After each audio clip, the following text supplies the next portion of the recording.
안녕하세요. 당신의 새로운 비상을 응원합니다. 지름길 법무법인 안현입니다. 안녕하세요. 도산 전문 변호사 이동우입니다.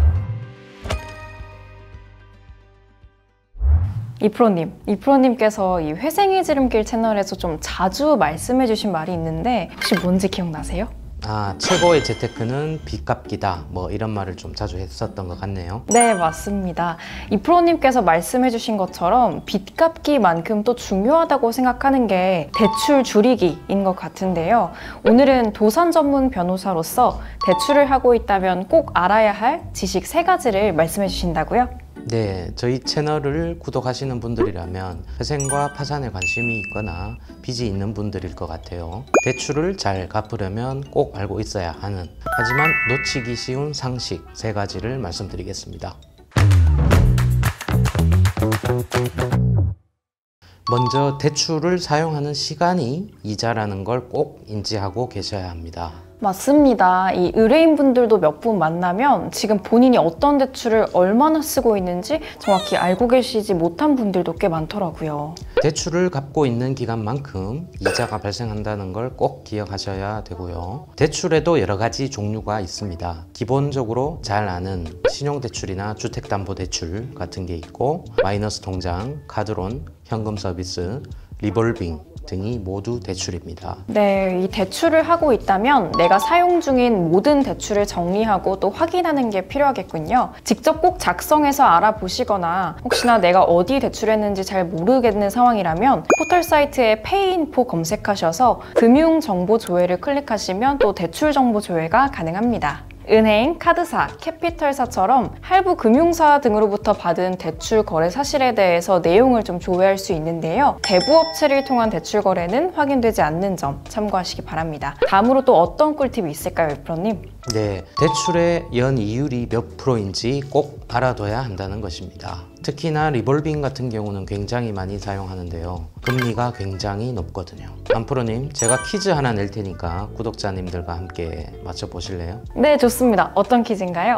가장 금리가 높은 대출이 뭔지 한번 맞춰보세요. 1번 리볼빙, 2번 마이너스 통장, 3번 카드론, 4번 주택담보대출, 5번 이금융권 신용대출. 어떤 대출이 가장 금리가 높을까요? 아무래도 이 리볼빙이지 않을까요? 1번 리볼빙 하겠습니다. 정답입니다. 카드사 8곳의 리볼빙 평균 금리가 지난해 11월 말 기준 15에서 17%까지 형성되어 있었는데요. 1년간 100만 원을 빌렸으면 15만 원, 내지는 17만 원을 이자로 내야 한다는 거죠. 1000만 원이면 150만 원, 170만 원이 되는 거고요. 이렇게 금리가 높은 대출은 처음부터 쓰지 않는 게 제일 좋지만 급한 일이 생겨 빌렸다면 빨리 갚는 게 중요합니다. 리볼빙이 금리가 가장 높군요. 이프로님, 그럼 아까 말씀해주신 선지들을 좀 금리가 높은 순서대로 말씀을 해주시면 구독자님들께서 조금 더 도움이 되실 것 같습니다. 네, 요약하자면 현금 서비스와 리볼빙이 가장 금리가 높다고 보시면 되고요. 그 다음으로는 카드론, 이금융권 대출, 한도대출, 1금융권 신용대출, 전월세대출, 주택담보대출 순으로 금리가 높습니다. 사실 금리는 돈을 빌려주는 곳에 따라 천차만별이긴 하죠. 1금융권이 낮고 카드사나 캐피탈사가 높은 편입니다. 그래서 대출을 받아야 한다면 금리 비교 사이트가 있으니까 꼼꼼하게 비교해 보시는 게 좋겠습니다. 이 금융감독원에서 운영하는 금융상품 한눈에라는 사이트가 있거든요. 금액이 커질수록 금리의 0.1%도 부담될 수 있다는 점을 꼭 기억을 하시고요.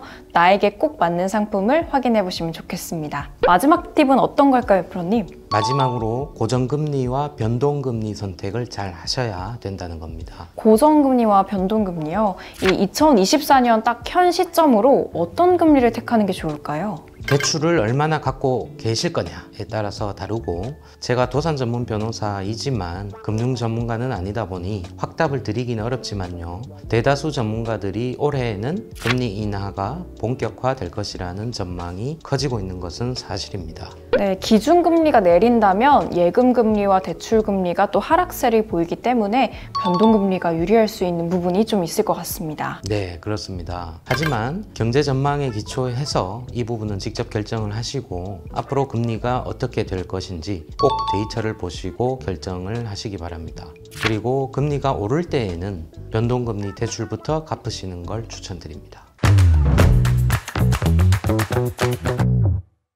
네, 지금까지 대출을 하고 있다면 꼭 알아야 할 3가지 지식 전해주셨습니다. 요약하면 첫째, 대출은 갖고 있는 기간만큼 이자가 발생한다는 것을 기억해라. 그러니 내가 사용 중인 모든 대출을 정리하고 확인해야 한다. 둘째, 내 대출의 연 이율이 몇 프로인지 꼭 알아둬야 한다. 특히나 리볼빙과 현금 서비스의 금리가 높으니 최대한 피해라. 마지막으로 고정금리와 변동금리 선택을 잘 해야 한다였습니다. 요즘 대출금을 갚기 위해 고통을 받으시는 분들이 늘고 있어서 참 안타까울 따름인데요. 대출할 때 가장 기본적으로 이 3가지는 꼭 알고 계시고, 혹여나 너무 빚이 많이 늘어나서 고민이 있으실 때는 개인회생이라는 제도도 있으니 회생의 지름길 채널 구독과 좋아요 하셔서 시청해 주시면 감사드리겠습니다. 네, 그럼 오늘 영상 여기까지 마치도록 하겠습니다. 당당한 회생을 추구합니다. 감사합니다.